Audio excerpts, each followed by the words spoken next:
dire que dans l'enseignement, il y a la possibilité de poser des questions. C'est le moment pour vous, pour nous tous ici présents, de se sentir libre. Quand tu n'as pas compris, on fera ça en ordre. Tu lèves ta main, ok? Et je vais choisir, je vais te donner la parole, tu poses ta question. Il faut que déjà, ce qu'il faut faire, c'est qu'il faut résumer ta question, soit tu ne pas le tirer en nom. Mais si l'inspiration te demande de le tirer en nom, tu le tires en nom. Je vais te donner des exemples. Parfois, d'autres personnes n'arrivent pas à bien exprimer ce qu'ils pensent. Donc, le mieux parfois, c'est de donner des exemples. Donc, utilisez toutes ces méthodes-là, poser des questions. Donc, aujourd'hui, après les enseignements, on aura comme des classes, ok, sur les sujets qu'on avait prévus la semaine passée. Donc, on avait la prière et les cantiques. Quand le frère Marc l'a su l'introduire, c'est qu'on va développer ça à NCC. Avant de développer ça, il faut instruire des frères ou des sœurs qui vont se charger de ce service parce qu'il y a beaucoup à faire. C'est un service qui doit être complet et ça doit être bien fait et surtout selon ce que la Bible nous recommande.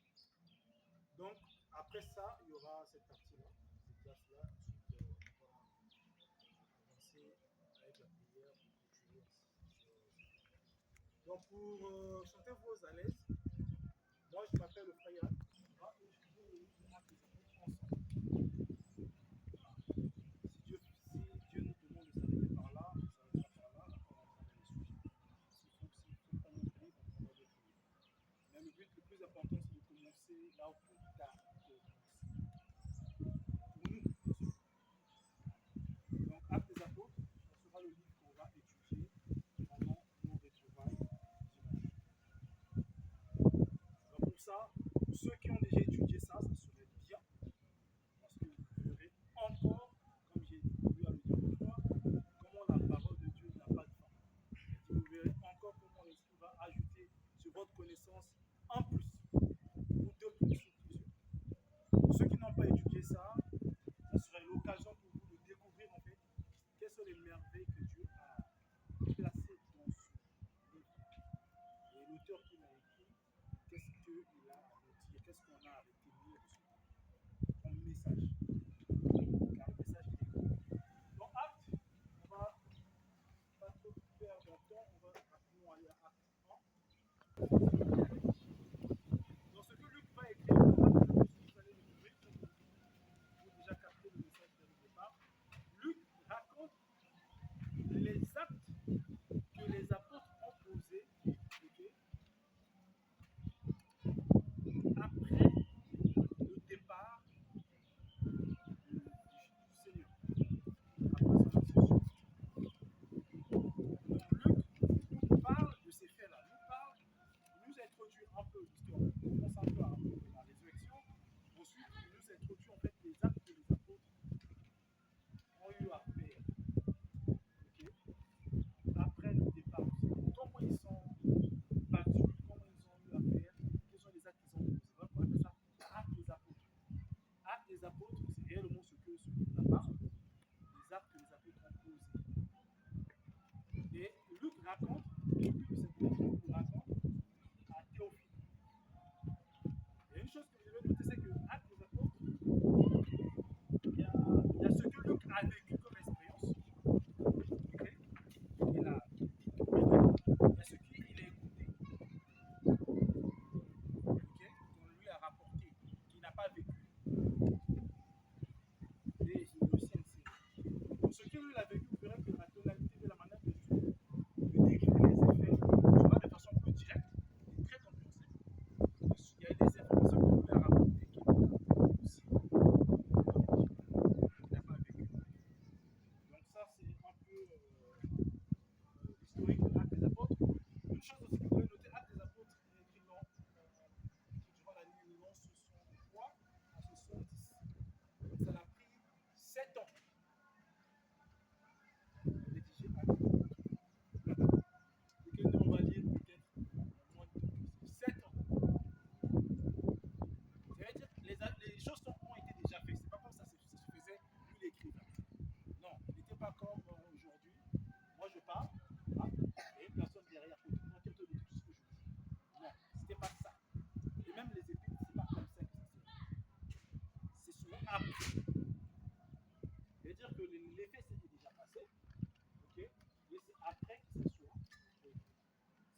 Genèse.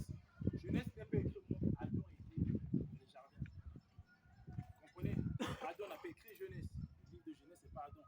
Moïse est venu comme des siècles après que écrit Genèse. Mais l'histoire de Genèse était dite dans les contes des Juifs, mais pas dans la clairvoyance que Moïse a eu à apporter.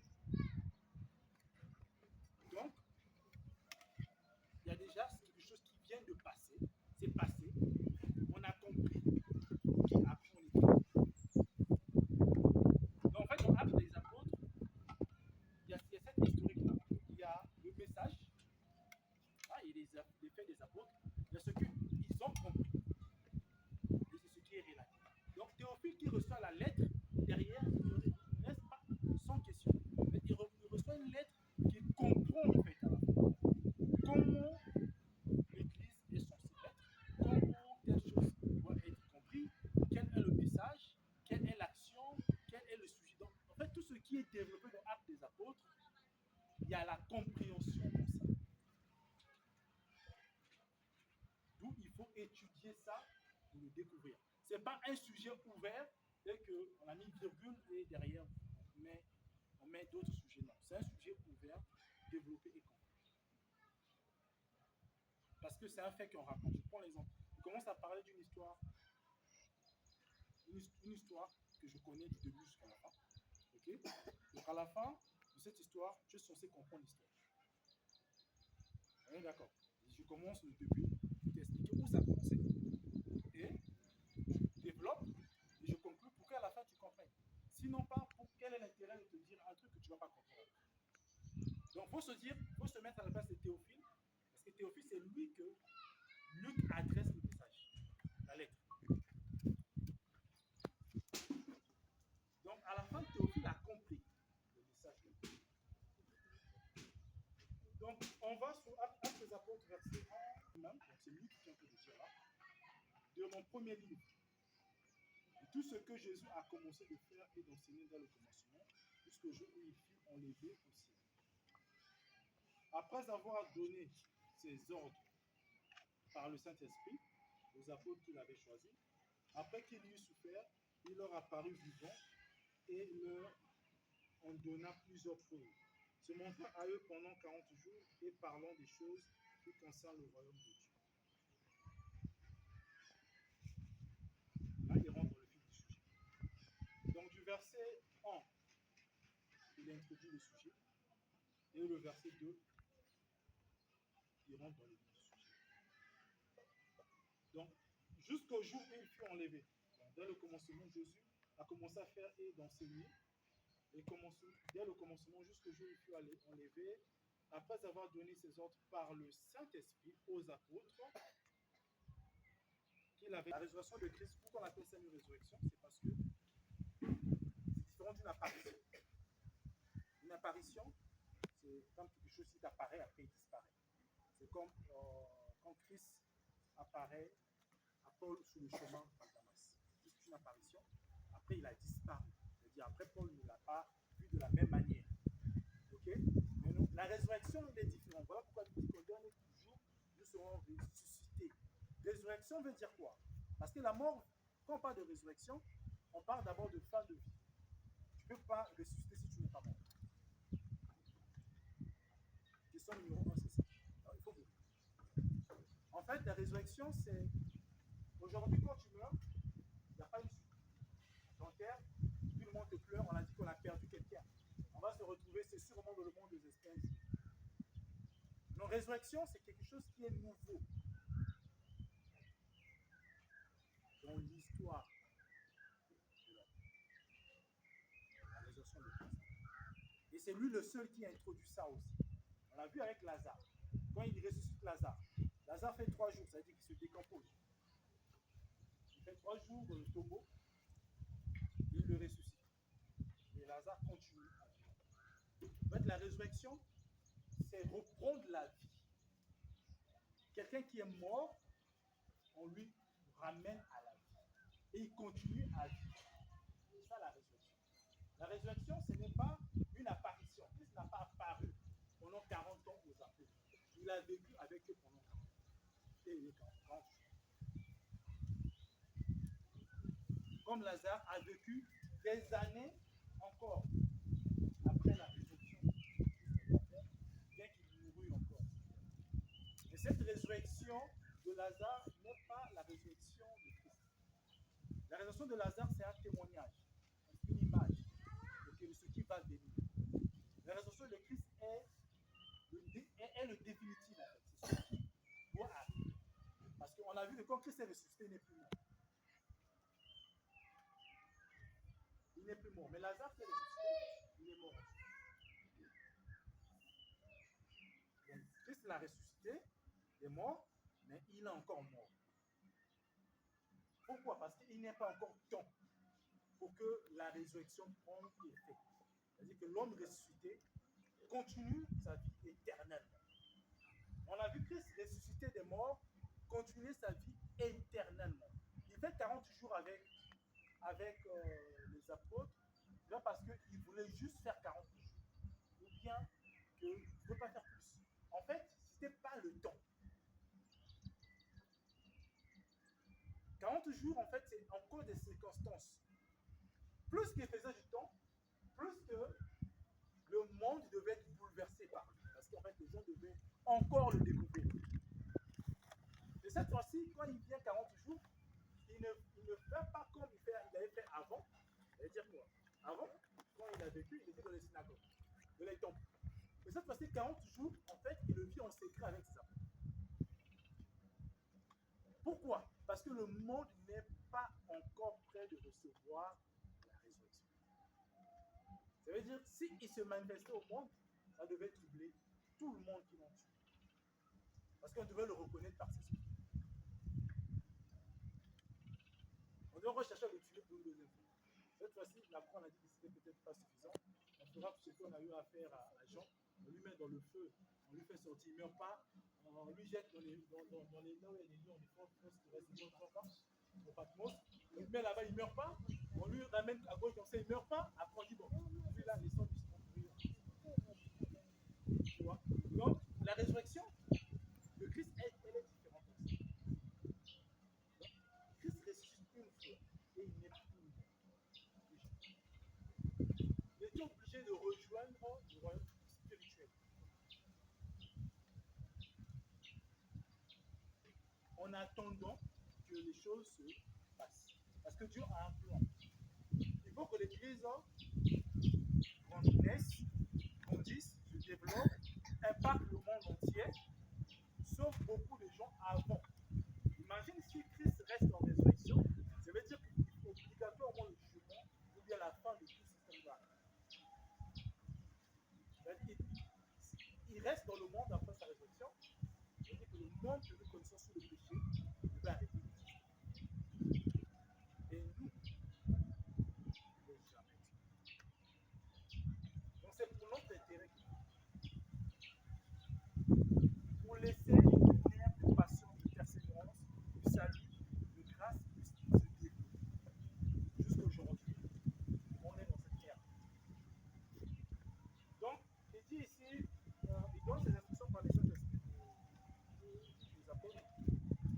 Il leur dit, le Saint-Esprit, auprès qu'il doit se choisir, après qu'il ait souffert, il apparut vivant et leur donnant plusieurs preuves, se montrant à eux pendant 40 jours et parlant des choses concernant le royaume de Dieu. Pendant 40 jours, Christ est resté avec les apôtres, leur enseigner sur rien d'autre que ce qui concerne le royaume de Dieu. Et quand on parle de royaume de Dieu ici, on parle du règne. Déjà. Le royaume doit vous rappeler règne de Dieu. Donc, acte des apôtres ici va nous parler de ce règne.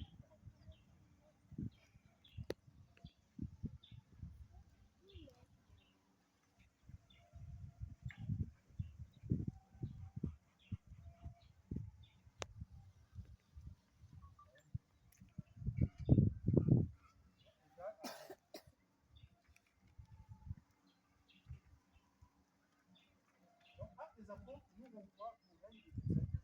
Règne, pourquoi on parle de règne? Règne, qu'est-ce que ça veut dire? Règne veut simplement dire, c'est que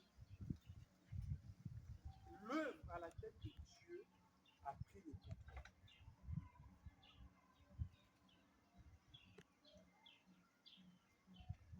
C'est-à-dire que ce qui est développé dans Actes des Apôtres, c'est ce que Dieu a pris le contrôle. C'est-à-dire que c'est Dieu qui est de bout en bout.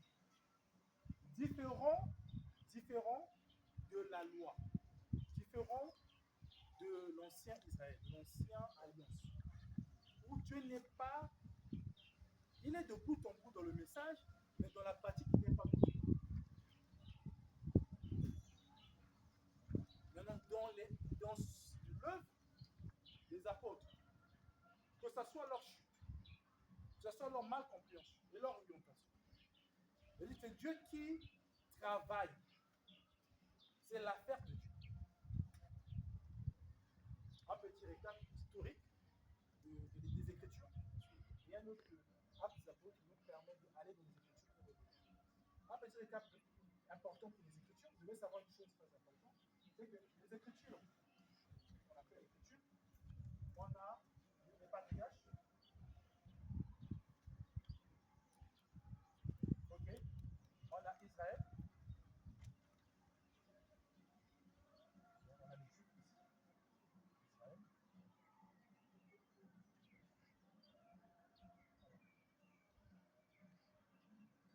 on a l'Évangile,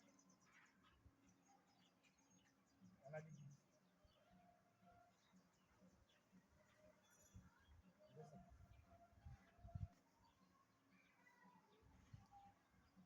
Les patriarches sont différents d'Israël. Et Israël est différent dans leur existence. Les patriarches, ils ont vécu une vie de foi. Israël a vécu une vie de désobéissance. Et l'Église revient pour une vie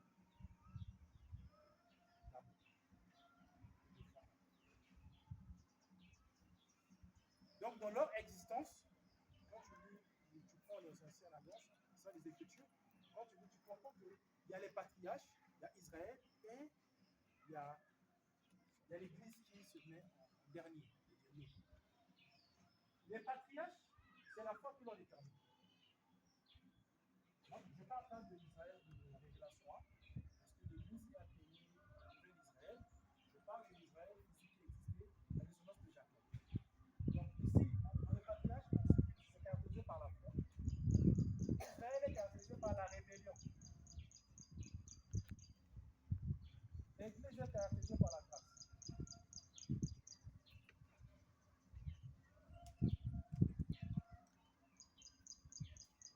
Donc, quand je parle des patriarches, peu importe l'histoire de quel patriarche que tu prendras, c'est la foi que tu dois. Ok? L'histoire d'Israël, c'est la rébellion que tu dois. Et face à des rebelles, on met ce qu'on appelle la loi pour leur contrôler et leur diriger. C'est comme au Congo, c'est pas si on a une loi, ce qu'on appelle constitution. Quand on dit je suis congolais, je connais mes droits. En fait, quand tu dis tu connais tes droits là, tu fais référence à une loi. Maintenant, quand tu dis tu connais tes droits, il faut que tu cites quelque chose que tu connais. Parfois, tu connais même pas. Tu veux ça? En fait, tu revendiques juste ton titre. En fait, quand tu dis que je connais mes droits, tu parles de la loi. Et la loi, c'est pour les rebelles. Ça veut dire quoi? Ça veut dire qu'au Congo, s'il n'y avait pas la loi, on devait être comme des animaux. Les animaux, ça veut dire quoi? Le plus fort, c'est celui qui règne. C'est comme dans la forêt. Le lion, les animaux les plus courageux, c'est ceux qui règnent. Le lion n'est pas l'animal le plus fort. Non. Mais il est l'animal le plus courageux. L'éléphant plus fort que le lion. Regardez dans les caractéristiques des animaux différents. Donc, on donne la loi face à des gens comme ça. Donc, nous, c'est parce que d'abord, on est têtu, on n'obéit pas, donc il faut qu'il y ait une loi. S'il n'y a pas une loi, ça sera du désordre. Ça veut dire quoi? Je peux quitter chez moi, rentrer chez les voisins, prendre la télé, amener chez moi, je suis chez moi. Et personne ne va dire quoi que ce soit. Voilà un peu ce qu'on appelle rébellion. Rébellion, c'est ça. C'est une personne qui fait des choses de façon désordonnée, parce qu'il a un peu de muscle, il a l'audace, il va chez les gens qui sont un peu peureux, il prend leur truc, il va suffire. Donc Israël est caractérisé caractérisé par la rébellion. Voilà pourquoi il y a eu beaucoup de souffrances dans le parcours des Israélites.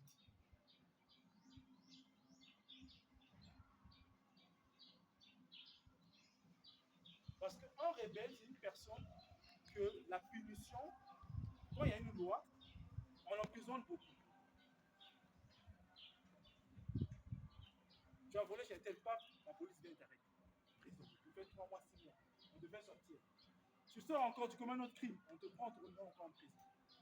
Pour dire que pour un rebelle, il y a une expérience de la vie qui n'est pas identique à une personne qui n'est pas rebelle. C'est-à-dire que l'expérience de la vie d'Israël, il y a des simulations, mais qui n'est pas forcément identique à la vie de l'Église. Voilà pourquoi dans Actes des Apôtres, qu'est-ce que ça fait? C'est que Dieu romain enseigne les apôtres à revenir sur une expérience de vie qui est différente de ce que eux ils ont appris. Parce que eux tous sont israélites. Eux tous sont des rebelles de naissance. On leur enseigne la rébellion depuis le bas âge. Christ leur a dit, vous avez pris la loi de Dieu, vous avez balayé ça, mis à côté, vous avez commencé à faire votre propre Dieu. C'est-à-dire qu'à un moment donné, les Juifs ont laissé à côté la volonté de Dieu. Ok? Ils sont rentrés dans leur tradition maintenant. Prenons un exemple simple qui m'a accusé Christ, le jour du sabbat. Le jour du sabbat, Christ fait un miracle. Les hommes de la loi, les rebelles qu'ils étaient, ils disent quoi? Ce n'est pas les petits hommes, c'est les grands, c'est ceux qui connaissent la loi. Normalement, c'est eux qui instruisent les autres. C'est eux qui sont censés instruire. C'est eux qui, en fait, qui instruisaient les autres. Comment il faut observer la loi depuis tant des années.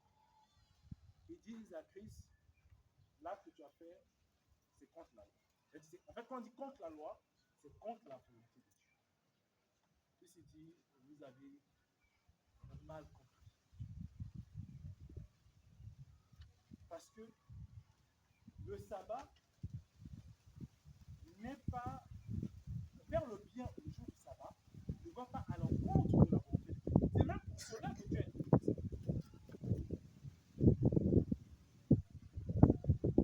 Et si vous voyez dans les Pierre, Matthieu, Jean, l'évangile, vous allez se rendre compte qu'il y avait une confrontation depuis que Christ prend son ministère, prend le service. En 3 ans qu'il a fait, il s'est confronté énième fois avec les hommes religieux, ce qu'on appelle les Israélites, les chefs religieux. Parce que c'était les gens rebelles. Ils étaient plus dans la croyance. Je prends l'exemple, j'ai compris, j'ai eu la connaissance, que je pense que j'ai bien compris. Je sais qu'en bas de moi, il y a une personne qui a cette connaissance-là. Qu'est-ce que je fais? Je cache ça. Que lui, il l'accepte. Deuxième, c'est que au moment des synagogues, quand il se retrouve aux synagogues, je prends un verset, je lis. Ok? Mais le commentaire qui vient derrière, ça n'a rien à voir avec la verset. Ça veut dire quoi? Je développe ça et j'introduis mes affaires. C'est comme ça qu'ils ont été appris de là. Parce que je suis égoïste. Ok? Donc je te lis le verset, je prends mon sentiment d'égoïste pour te instruire. Donc toi, ce que tu prends comme de moi, comme des Écritures, c'est un mauvais message. Ils ont utilisé la loi pour tuer. Beaucoup de gens sont pas appelés de tuer. Mais la loi n'est pas tuer. Et il y avait cette confrontation-là que Christ ne supportait pas de voir. Il était obligé d'intervenir à chaque fois. Donc, dans Actes des Apôtres, là-dessus, c'est l'Église. Où c'est Dieu qui se libère, on commence en eux, on remet les fondations. On remet tout, mais selon l'ordre que j'ai donné. Parce qu'il y y avait déjà ce qu'il fallait pour soutenir les fondations des pays. On appelle les poteaux dans une maison. On avait déjà ça. C'est ça que Christ a apporté. Donc, Actes des Apôtres, c'est ce livre-là qui permet de voir ce que le travail que Dieu a fait à nouveau. Logiquement, c'était pas, si réellement je sais passer comme Dieu l'avait prévu, ça ne devait pas y être. Parce qu'en fait, les Juifs devaient déjà reconnaître le Seigneur, devaient comprendre ça et ça devait aller mieux. C'est parce qu'il y a eu un moment donné dérapage. Les patriarches étaient nus, les Israéliens étaient nus. Beaucoup de rebelles. Ce n'est pas tous. Il y a eu des gens exceptionnels, mais c'est sous la grâce de Dieu toujours. Dieu a choisi. Mais la majorité, 90% étaient des rebelles, des têtus. Qui se disait, l'effet de naître fils d'Abraham, selon la chair, c'est fini. Passeport pour le ciel, passeport pour tout ce que je dois faire, tout ce que je fais, Dieu l'approuve. En Israélite, c'est comme celui qui interprète la volonté de Dieu. Ce que tu, c'est Dieu qui veut. Parfois, je t'ai tué parce que tu m'as volé le mouton. Je vais te tuer. Je vais dire, c'est Dieu qui a volé. À cause de mes propres intérêts à moi. Ça n'a rien à voir avec la parole de Dieu. Non.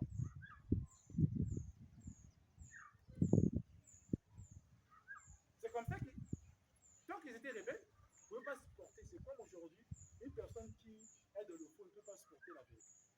Donc pour eux, Christ était venu pour dévoiler leur corps. Il faut te bénir, Dieu ici. Non pas de te souffrir. C'est ça en fait le Israël. Et c'est pour cela qu'ils tuent. Si on ne le limite pas, en fait, eux, pour eux, ils voyaient leur vedette, leur adepte suivre Jésus. Et eux, ils n'étaient pas d'accord. Ils voulaient que les adeptes continuent à être sous eux. Ils ne voulaient pas qu'ils suivent Jésus. S'ils devaient suivre Jésus, Jésus devait en fait se joindre à leur mouvement. À être comme eux, déformer les Écritures pour que leur activité marche. Quand Christ vient, il revient sur la bonne voie, ils n'ont pas apprécié ça. C'est là qu'il commence et il planifie sa mort depuis longtemps. Ils ont cherché l'occasion, Dieu leur a donné et voilà, c'est terminé. Mais tout ça, Dieu le savait. Et en plus, c'est là où Dieu est plus sage, c'est qu'il avait lui aussi prévu ça. S'il n'avait pas prévu ça, je ne sais pas. Donc, Actes des Apôtres vient pour nous remettre ces fondements-là. On dit ici, on continue. On est juste dans l'histoire. On va tous voir ensemble, ici,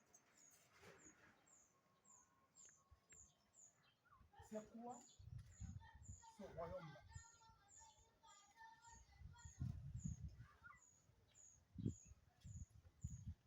Première chose, il dit, il faut attendre ce que le Père avait promis. Là, il nous met dans une parenthèse. La question, c'est de dire, qu'est-ce que le Père a promis? Il dit, attendez, vous allez recevoir ce que le Père avait promis. Mais qu'est-ce que le Père avait promis? C'est ça la question. Donc, forcément, ce que le Père a promis fait partie du royaume.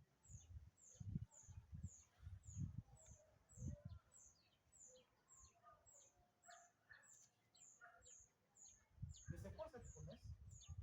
Il le dit tout simplement dans la suite. On va aller voir. Il dit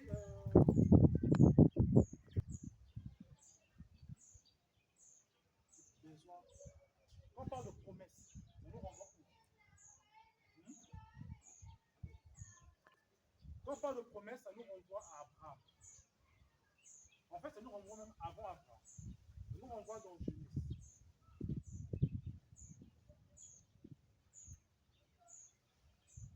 Dans Genèse, c'est là où le Seigneur promet quelque chose.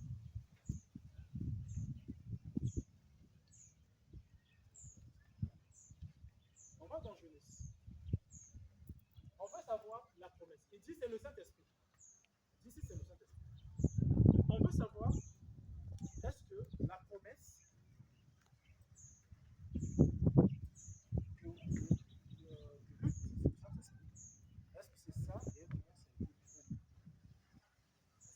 promesse, c'est de l'ancien du futur. On retrouve ça. C'est-à-dire que je t'ai promis quelque chose. Maintenant, attends, il y a un temps que ça va se révéler. Donc la promesse, on va dans